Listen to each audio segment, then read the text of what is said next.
పేదవాడి పక్షాన నిలబడతా, ప్రజా గొంతుకై నినదిస్తా. వాయిస్ ఆఫ్ వాయిస్లెస్, తెలుగువారి మనస్సాక్షి, సాక్షి టీవీ. సాక్షి టీవీ ప్రసారాల కోసం మీ స్థానిక కేబుల్ ఆపరేటర్ను వెంటనే సంప్రదించండి. అమరావతిలో భూ కేటాయింపులు ఇష్టారాజ్యంగా చేస్తోంది కూటమి ప్రభుత్వం. అయిన వారికి ఒకలా, కాని వారికి మరోలా అన్నట్లుగా భూముల కేటాయింపులు జరిగాయి. చంద్రబాబు ప్రభుత్వ తీరుపై తీవ్ర విమర్శలు వినిపిస్తున్నాయి.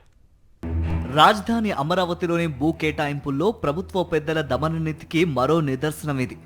జాతీయ సంస్థలకు ఎకరం 4 కోట్ల చొప్పున కేటాయించిన సర్కార్ అస్మదీయులకు చెందిన ప్రైవేటు సంస్థలకు ఎకరం 10 లక్షల చొప్పున ఇచ్చేసింది.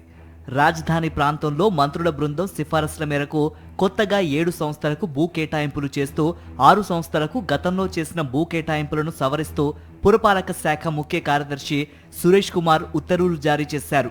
Central bureau of investigation CBI సంస్థకు రాయపూడిలో గతంలో 3.5 ఎకరాలను ప్రభుత్వం కేటాయించింది.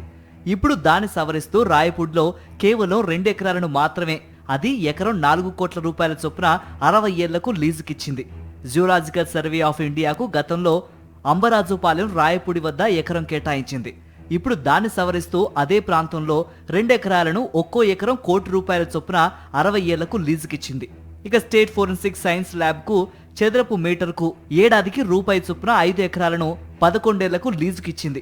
ఆప్కాప్ కు గతంలో రాయపూడి వద్ద 3095 ఎకరాలు కేటాయించిన సర్కార్ ఇప్పుడు 0.498 ఎకరాలను ఎకరం 2 కోట్ల చొప్పున కేటాయించింది. ఇదిలా ఉంటే అబ్బరాజుపాలెంలో పుల్లెల గోపీచంద్ బ్యాడ్మింటన్ అకాడమీకి 12 ఎకరాలు, ఎంఎస్కే ప్రసాద్ క్రికెట్ అకాడమీకి 12 ఎకరాలు ఎకరం 10 లక్షల చొప్పున కేటాయించింది కూటమి సర్కార్.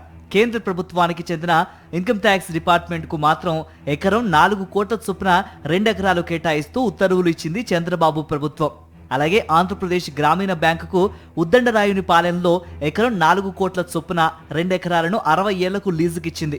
నిడమరులో కిమ్స్ వైద్య కాలేజీకి ఎకరం 50 లక్షల చొప్పున 25 ఎకరాలను కేటాయించింది. పిచ్చుకల పాలెంలో బీజేపీ కార్యాలయం ఏర్పాటుకు ఏడాదికి ₹1000 చొప్పున 2 ఎకరాలను 33 ఏళ్లకు లీజుకిచ్చింది కూటమి ప్రభుత్వం. ఇలా ఇష్టారీతిలో భూములు కేటాయించడంపై తీవ్ర విమర్శలు వ్యక్తమవుతున్నాయి.